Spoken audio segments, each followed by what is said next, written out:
Oke, Ya, ya. berarti Umbul Ponggok rencananya akan kembali buka kapan, Pak Joko?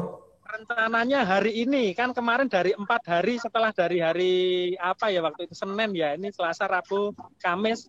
Ya harapannya besok itu kita sudah paling tidak sudah mulai dari pengelolanya maupun sesuai yang kita sudah jalankan cek sebelum masuk kita pembatasan itu di semua objek wisata di Ponggok termasuk wisata baru di Umbul Besuki dan Cikidang kita tetap pantau sesuai arahan dari Bapak Kepala Desa dan dari Dinas Pariwisata begitu.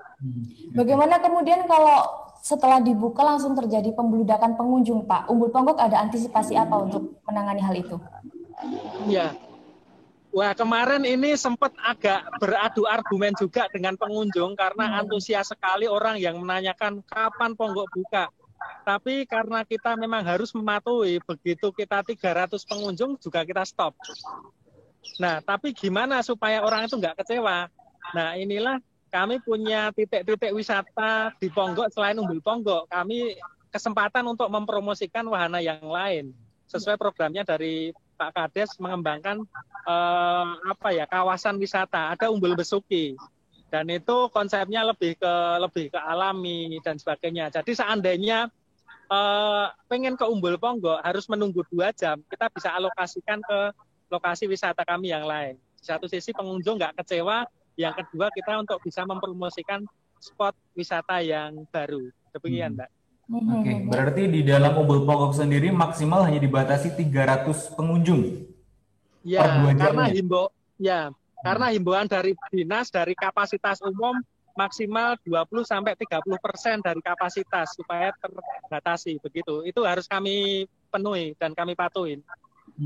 Ya. Oke, baik, terima kasih Pak Joko. Kita akan ke Dokter Afif. Dokter, dari kacamata dokter melihat fenomena seperti apa, dokter? Ini kasus COVID masih tinggi, tetapi juga minat wisata masyarakat ini sulit untuk dibendung. Tanggapannya seperti apa, dokter? Ya, oke. Ini fenomena yang cukup menarik ya, karena di kayak dua mata koin ya, kalau kita fokus banget kepada kesehatannya, ya jadi orang-orang akan susah, masa terkekang terus di rumah, stay at home terus. Nah, tapi di lain sisi, kita sudah ketahui bersama, udah masuk era new normal ini, sehingga harus adaptasi kebiasaan baru. Nah, oleh sebab itu, memang harus adanya ketersinambungan dan mulai berjalan ke tahap itu, di mana protokol kesehatan tetap dibuka, tetapi keseimbangan ekonominya juga tetap dijaga, persis seperti yang kita katakan oleh Pak Joko tadi. Nah, dari sisi kesehatannya sendiri, ini memang cukup berpotensi ya, di mana kalau ada orang dan kita kan nggak tahu ada satu yang positif dan siapakah yang positif di sana, bisa siapa saja, tapi hal itu bisa diminimalisasikan dengan cara mematuhi protokol kesehatan yang ada, ya. Mulai dari lalu protokol yang 3M, mulai dari masuk cuci tangan, terus nanti ada screening dan lain sebagainya, termasuk ini ada rapid test tersebut.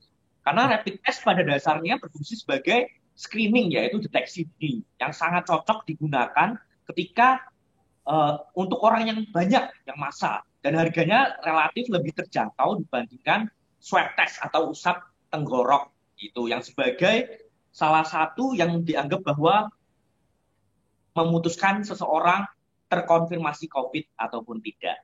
Seperti itu. Terima kasih sudah nonton. Jangan lupa like, subscribe, dan share ya.